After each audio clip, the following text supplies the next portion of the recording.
Hello, आप सभी का हमारे YouTube channel the Abhishek classes में फिर से स्वागत है। हम ग्रामर पोर्शन में डायरेक्ट और इनडायरेक्ट नरेशन को पढ़ रहे हैं। डायरेक्ट और इनडायरेक्ट नरेशन के सिलसिले में आज ही हमारा तीसरा video.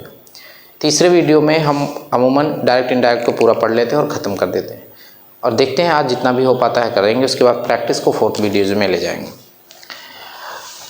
Changing of some important words, कुछ महत्वपूर्ण शब्दों का परिवर्तन जो कि हमको डायरेक्ट से इनडायरेक्ट पढ़ते समय करना पड़ता है।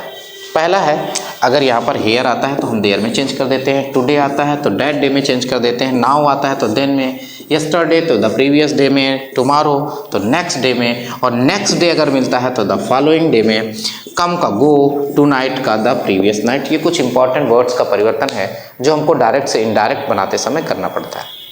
कुछ लोगों को कन्फ्यूजन होता है, कुछ लोगों को ऑफलाइन जब मैं पढ़ाता हूँ तो कुछ लोगों के सवाल आते हैं, सर ऐसा क्यों होता है?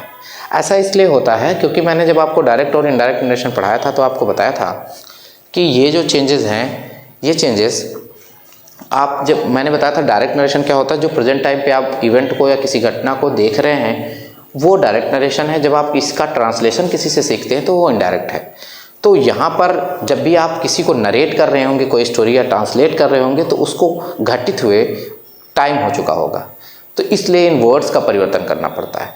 तो मैं आपको वो साथ साथ में ये भी पढ़ाता चलूँगा, जो ऑफलाइन स्टूडेंट्स कुछ क्वेश्चंस पूछते रहते हैं वो भी आपको मैं बताता चलूँगा कहाँ पर क्या क्या क्वेश्चंस बनते हैं। आगे देखिएगा, तो ये इस इंपॉर्टेंट चीज़ को पढ़ने कापी और पेन लेके लिखते जाइएगा साथ साथ में। आपका हमेशा के लिए डायरेक्ट इनडायरेक्ट फिक्स हो जाएगा, कभी आपको दोबारा से पढ़ने की ज़रूरत भी नहीं पड़ेगी। तो इस इम्पॉर्टेंट पे अब हम सीधा आते हैं असर्टिव सेंटेंस के डायरेक्ट और इनडायरेक्ट नरेशन बनाने के तरीके पर, कि असर्टिव सेंटेंस अगर आता है तो डायरेक्ट से इनडायरेक्ट कैसे बनाना है। असर्टिव सेंटेंस आप सभी को पता है, जो सब्जेक्ट से स्टार्ट होते हैं वो दो तरीके के होते हैं असर्टिव सेंटेंस, या तो वो अफर्मेटिव होंगे या तो वो निगेटिव होंगे। तो असर्टिव सेंटेंस जब भी होगा तो जो हमारी रिपोर्टिंग वर्ब होगी सेड टू, अब हम रिपोर्टिंग वर्ब को समझ चुके हैं, तो सेड टू को हम चेंज करते हैं टोल्ड में। इसके पीछे पे रीज़न है, मैंने आपसे कहा कि ऐसा क्यों करते हैं, इसके पीछे भी हर एक पॉइंट के ग्रामर के पीछे एक रीज़न है। आपको उस रीज़न को सिर्फ समझना है तो हमेशा के लिए चीज़ें दिमाग में बैठ जाएंगी, फिर बाहर नहीं जाएंगी। यहाँ पर सेड टू को टोल्ड में ही क्यों चेंज होता है, ये सवाल बनता है। अमूमन बुक्स से पढ़कर पढ़ा देना या बुक से रट के समझ लेना दो अलग अलग बातें हैं। यहाँ पर हर चीज़ के पीछे का क्यों जानिए आप। सेड टू टोल्ड में इसलिए चेंज होती है कि क्योंकि जब भी आप असर्टिव में कोई बात करते हैं तो आप नरेशन को सिर्फ बताते हैं, कोई सवाल नहीं पूछते, कोई ऑर्डर नहीं करते। तो इसलिए यहाँ पर सेड टू किस में चेंज होती है, टोल्ड में चेंज होती है। और इसी के हिसाब का हमारा कंजंक्शन भी आता है, कंजंक्शन भी सेम इसी तरीके का आता है। कंजंक्शन आता है हमारा दैट, कंजंक्शन आता है हमारा दैट। असर्टिव सेंटेंस में सेड टू हमारी टोल्ड में चेंज होती है और कंजंक्शन हमारा आता है दैट। तो आओ एक एग्जाम्पल लेकर इसको समझते हैं कि होता क्या है। जैसे Ramesh said to Mohini, said to Mohini, comma invert comma, I am playing cricket, I am playing cricket. अभी सेंटेंस, अभी डायरेक्ट इनडायरेक्ट करते समय एक और आपको इम्पॉर्टेंट बात बताऊं, जब भी डायरेक्ट इनडायरेक्ट आप करें तो मैंने स्पेशली बनाई है कुछ थिंकिंग। उन थिंकिंग को आप करेंगे तो डायरेक्ट इनडायरेक्ट गलत होने के चांसेस ना के बराबर हो जाते हैं। तो पहली थिंकिंग है, जब भी आप डायरेक्ट इनडायरेक्ट का सेंटेंस आपको मिले उनको करने के लिए, पहली थिंकिंग नंबर 1 कि यहाँ पे मैं लिख देता हूँ थिंकिंग, और ये बहुत इंपॉर्टेंट है, इसको आप कॉपी पे नोट डाउन कर लेना। थिंकिंग नंबर 1, पहली थिंकिंग जो आप डायरेक्ट इनडायरेक्ट जैसे आपको सेंटेंस मिलेगा आप करने जाएंगे तो पहली थिंकिंग क्या होगी कि रिपोर्टेड वर्ब किस टेंस की है, रिपोर्टिंग वर्ब किस टेंस की है। इससे आपको आइडिया लगेगा किस टेंस की है। रिपोर्टिंग वर्ब किस टेंस की है, ये रिपोर्टिंग वर्ब पास्ट टेंस की है तो रिपोर्टेड स्पीच का टेंस बदलेगा, और रिपोर्टिंग वर्ब प्रेजेंट या फ्यूचर की है तो इसका टेंस नहीं बदलेगा। तो पहली थिंकिंग ये कर लीजिएगा। दूसरी थिंकिंग, रिपोर्टेड स्पीच का वाक्य कैसा है, रिपोर्टेड स्पीच का वाक्य कैसा है, इससे आपको बहुत हेल्प होने वाली है। वाक्य कैसा है, जैसे आप ये पूछेंगे, जैसे ही इस रिपोर्टेड स्पीच के वाक्य को देखेंगे ये आपको असर्टिव मिल रहा है तो ये आपकी सेड टू टोल्ड में चेंज होगी, अगर इंट्रोगेटिव होगा तो आस्क में चेंज होगी, तो ये बेनिफिशियल होगा। और कंजंक्शन कौन सा होगा, ये भी आपको पता लग जाएगा। जैसे ये असर्टिव सेंटेंस है तो यहाँ कंजंक्शन दैट आ जाएगा। तो दो थिंकिंग है आपकी, ये बहुत इंपॉर्टेंट हो जाती है। इस थिंकिंग से आपको कई चीज़ें सारी चीज़ें क्लियर हो जाती हैं। जैसे रिपोर्टेड स्पीच का वाक्य कैसा है, सेट ये जो आपकी रिपोर्टिंग वर्ब है किस में चेंज होगी, कंजंक्शन क्या आएगा, ये सारी बातें इस थिंकिंग से आपकी क्लियर हो जाती हैं। अगली थिंकिंग भी बहुत इंपॉर्टेंट है कि रिपोर्टेड स्पीच का सब्जेक्ट किस पर्सन का प्रोनाउन है, किस पर्सन का प्रोनाउन है। ये थिंकिंग भी अगर आप कर लेते हैं तो चेंज ऑफ प्रोनाउन आपने पढ़ रखे हैं और आपको क्लियर हो जाएगा कि कैसे वो चेंज होगा। अगर फर्स्ट पर्सन प्रोनाउन है तो सब्जेक्ट के अकॉर्डिंग, सेकेंड पर्सन प्रोनाउन है तो ऑब्जेक्ट के अकॉर्डिंग चेंज हो जाता है। तो ये थिंकिंग आप लिख लीजिएगा, ये बहुत ही हेल्पफुल है क्योंकि मैं इनको यहाँ से मिटाऊंगा, तो एक बार आप इसको लिख लीजिएगा, उसके बाद मैं आगे बढ़ता हूँ।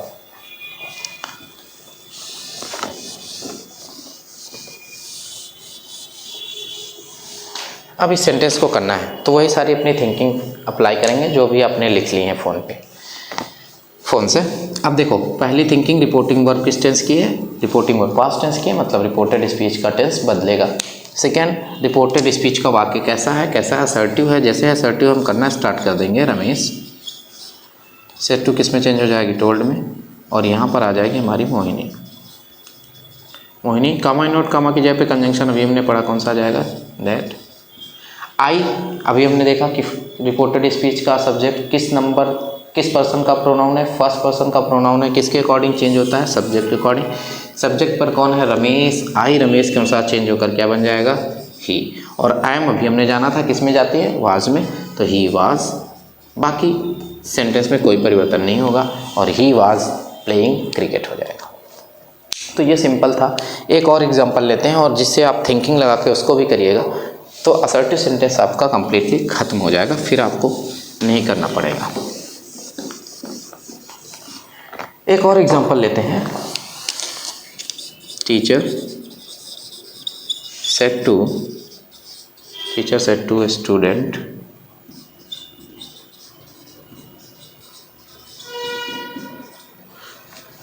I have taught English.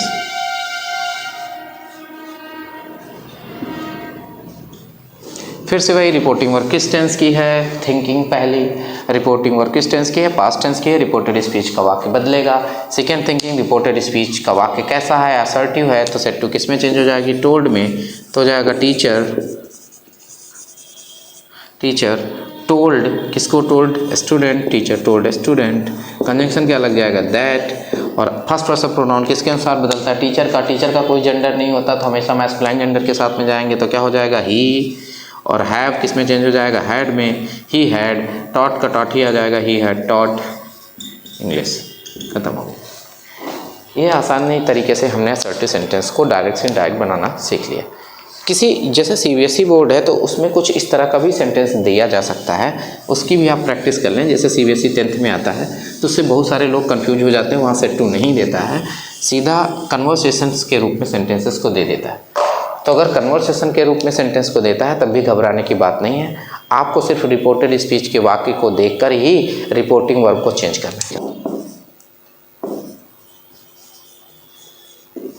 Interrogative sentence, interrogative sentence में हम बात करते हैं जो हमारी रिपोर्टिंग वर्ब सेड टू है। इंट्रोगेटिव सेंटेंस की बात करते हैं, जो सेड टू हमारी है वो किस में चेंज होगी, आस्क्ड में चेंज हो जाएगी। और जो हमारा कंजंक्शन है वो कंजंक्शन, अब इंट्रोगेटिव में दो कंजंक्शन यूज होते हैं, एक यहाँ पर आएगा इफ़ और वेदर, और दूसरा जो हमारा कंजंक्शन आएगा बी टाइप के लिए, बी टाइप या क्वेश्चन वर्ड के लिए, जो भी क्वेश्चन वर्ड होगा, WH वर्ड, जैसे व्हेन आ गया, हु आ गया, वाई आ गया, जो भी आएगा उसी को यूज करेंगे। लेकिन एक और बात ध्यान रखना, जैसे ही कंजंक्शन आप लगा दोगे उसके बाद सेंटेंस को कंजंक्शन के बाद लिख देते हैं, कंजंक्शन के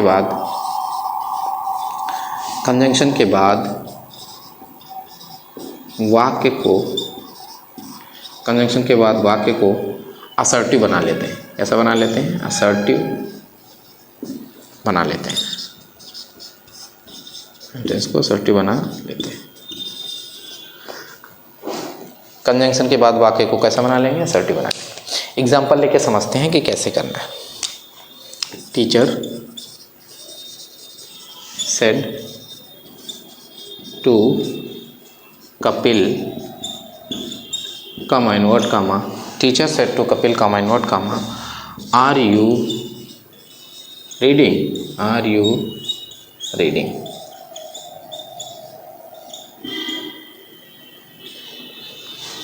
अब फिर से थिंकिंग करेंगे। रिपोर्टिंग वर्ब किस टेंस की है, रिपोर्टिंग वर्ब पास्ट टेंस की है। रिपोर्टेड स्पीच का वाक्य कैसा है, इंट्रोगेटिव ए टाइप है। करना स्टार्ट करेंगे। सेड टू किस में चेंज हो जाएगी, आस्क्ड में, और टीचर आस्क्ड किससे बात किया, पूछा गया है, कपिल से। कंजंक्शन लग जाएगा इफ़ और वेदर, तो यहाँ पे क्या लगेगा, इफ़। कुछ लोग ऑफलाइन के जो स्टूडेंट होते हैं वो हमसे ये ऑफलाइन पढ़ाते वक्त सवाल पूछते हैं कि सर यहाँ पे आपने इफ़ यूज किया, वेदर कहाँ पर यूज होगा। तो जब भी इसी तरह सेंटेंस में अगर ऐसा लिखा होता है आर यू रीडिंग और नॉट, तो अगर ऑप्शन मिल जाता है तो फिर हम वेदर का प्रयोग कर देते हैं। यहाँ पर ऑप्शन नहीं है, सिर्फ पूछा गया आर यू रीडिंग, तो फिर हम वहाँ पर इफ़ का जनरली प्रयोग करते हैं। तो इफ़ आगे सेकेंड पर्सन का प्रोनाउन है, किसके अकॉर्ड चेंज हो जाएगा, कपिल के अनुसार। कपिल क्या हो जाएगा, ही, और आर क्या चेंज हो जाएगा, ही वाज, और यहाँ पर बन जाएगा हमारा रीडिंग। इस तरीके से हमारा ये डायरेक्ट इनडायरेक्ट कंप्लीट हो गया।